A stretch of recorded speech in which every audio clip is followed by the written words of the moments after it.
ఈశ్వర్ వచ్చేసింది ధూమ్ ధామ్ ముచ్చట్లు తీసుకొని. చలో పాండ్రిగా ముచ్చట్లు షురు చేసుకుందాం. ధూమ్ ధామ్ ముచ్చట సహ సమర్పిస్తున్న వారు శ్రీహరి పంచతులసి. ముచ్చట్లు షురు. అన్నట్టు మన రజనీకాంత్ భాషా సినిమాల ఆటో మీద ఒక మంచి పాట ఉంటుంది వల్ల, నేను ఆటో వాణ్ణి అని. అయితే ఇప్పుడు ఈ పాట ఎందుకు యాద్ చెప్పించినో మీ అందరికి అర్థమై ఉండాలి. అర్థం కాలేదా? అయితే నా ఎంబడి రాని రోజుల మీకు పురాగా సంచవుతుంది చూడురి.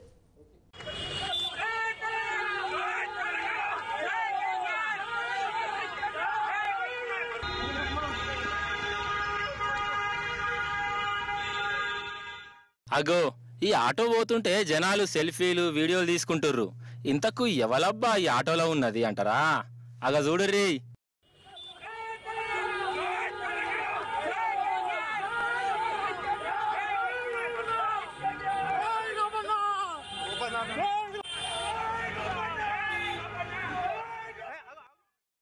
మన కేటీఆర్ సారే యూసఫ్ గూడ నుంచి తెలంగాణ భవన్ దాకా ఆటోలు వచ్చిండు. కేటీఆర్ సార్ తెలంగాణ భవన్ కు ఆటోలు అచ్చుడుతోనే అందరు మస్తు పరేషాన్ అయ్యారు. అగో నిజం చెప్తున్నాను వల్ల ఈ నెల 15 రోజులు సంది మన తెలంగాణలో ఆటో డ్రైవర్లు మస్తు గోసపడుతుర్రు. పాపం వాళ్ళ బతుకు రోడ్డు మీదకి వచ్చింది. ఓది ఆటోలకు ఫ్రీ బస్ అని పెట్టిరు కదా, మంచిగా పెడితే, కానీ ఆటోలకు గిరాకీ చాలా తగ్గింది.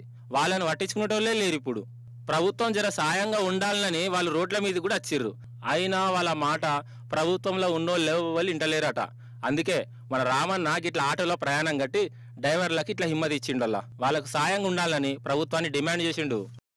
ఆటో డ్రైవర్ సోదరుడు అసలు ఏం జరుగుతోంది తెలుసుకోవడానికి జనరల్గా ఆయనకు ఒక సబ్సిడీ చార్జ్ చేస్తున్నారు. వాళ్ళు చెప్పేది ఏమంటే మాకు కూడా ఈ ఫ్రీ బస్సు తర్వాత మాకు ఉపాధి కొంత దెబ్బపడింది, ప్రభుత్వం ఆదుకోవాలి, మీరు మాట్లాడాలి, మా తరఫున గట్టిగా వాయిస్ ఇప్పించాలి. ముఖ్యంగా వీళ్ళు ఆటో డ్రైవర్ సంక్షేమ బోర్డు పెడతామన్నారు, నెలకు డబ్బులు ఇస్తామన్నారు. దాంతోపాటు అవి సరిపోదు, ఎందుకంటే మేము ఊహించిన దానికంటే ఎక్కువ దెబ్బ తగిలింది. కాబట్టి మాకు నెలకు ఒక 10,000 రూపాయలన్నా మీరు ఇచ్చేటట్టు ప్రభుత్వంతో పోరాడు. అయితే ఇప్పుడు మనం హుజరాబాద్ పోదాం పాండ్రోల్లా.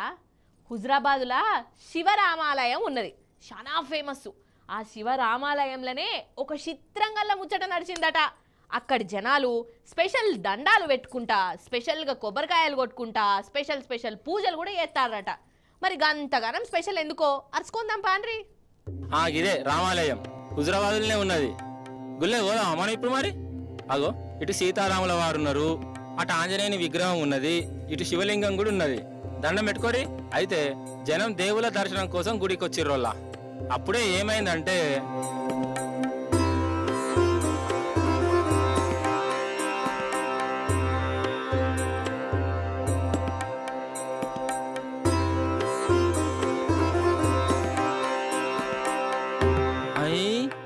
చూసిర్రా, శివలింగానికి నాగం పాము చుట్టుకున్నది. పడగిప్పి భక్తులకు గిట్ట దర్శనం ఇచ్చింది. అసలు ఈ పాము ఎట్లొచ్చింది, ఏంది కథ అయ్యవారు చెప్తుర్రు, ఇందాం. గత 4-5 రోజుల నుండి నాగుపాము సంచారం చేస్తూ ఉంది. అదేవిధంగా ఈరోజు మన రామాలయంలోకి రావటం జరిగింది. వచ్చిన తర్వాత అది శివలింగాన్ని చుట్టుకొని ఉన్నప్పుడు ఉదయం 9:30-10 గంటల ప్రాంతంలో అది గుళ్ళోకి వచ్చింది. గుళ్ళోకి రాగానే భక్తులందరూ ఉన్నారు, కాస్త భయపడ్డట్టు అయ్యారు. ఇంతలో ఆ శివలింగాన్ని చుట్టుకోగానే వాళ్ళందరూ నమస్కారాలు చేసుకుంటూ, దండాలు పెట్టుకుంటూ దానికి అనేక విధాలుగా ప్రార్థన చేశారు. ప్రార్థన చేసిన తర్వాత అది పక్కకు వెళ్ళిపోవటం జరిగింది. ఆగానాట 4-5 రోజులు సంది ఇటే తిరుగుతుందట ఈ పాము. పొద్దుగాల గుడికి వచ్చి ఇట్లా శివలింగం కాడ పరిగిప్పిందట. జనాలు ఫస్ట్ భయపడరాట.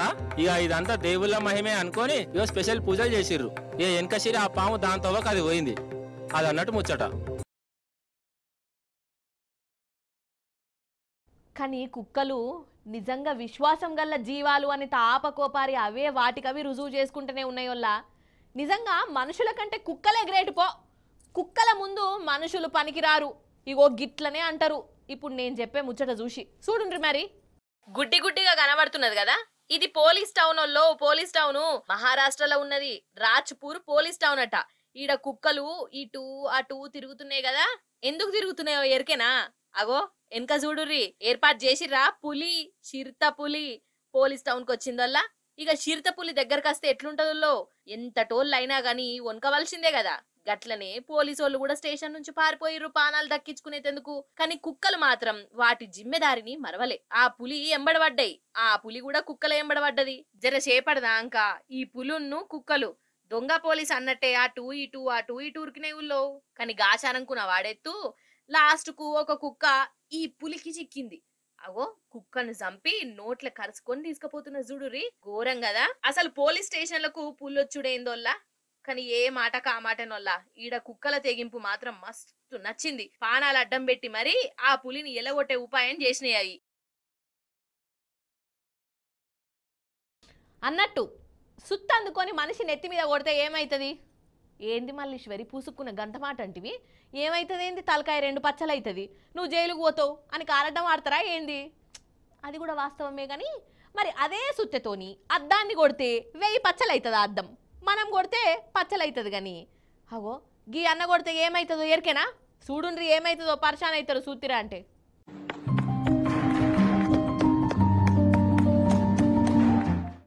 ఇగో గీనే చూడురోల్లా గాజు పెంకలను సుత్తెతోని టక్ టక్ అని కొడతాండు. ఏమన్నా పిచ్చా? ఎందుకు వగల కొడుతున్నాడు అని అనిపిస్తున్నదా ఏంది? లాస్ట్ కు చూడురి పరిశాన్ అవుతారు.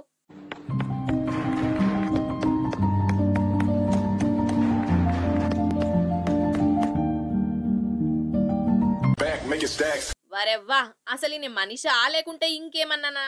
అద్దంలో సుత్తెతోని గాజు పెంకల మీద బొమ్మలు గీసిండు. సూపర్ ఉన్నది కదా.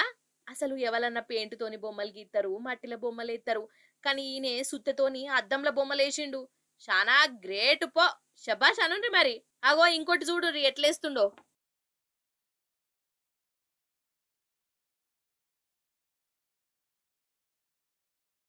ధూమ్ధామ్ ముచ్చట సహ సమర్పిస్తున్న వారు శ్రీహరి పంచతులసి. ఈ వన్నట్టోళ్ళయ్యారటి ముచ్చట్లు మళ్ళీ రేపు వస్తుంది కదా మీ మల్లీశ్వరి. అప్పుడు వచ్చేటప్పుడు ఇంకిన్ని ముచ్చట్లు తీసుకొని కలుస్తుంది మీ అందరినీ. అప్పటిదాకా మీ అందరికి ఎరుకున్నదే కదా. చూస్తూనే ఉండు టీ న్యూస్. నేను ఉంటా మరి. నమస్తే, టాటా.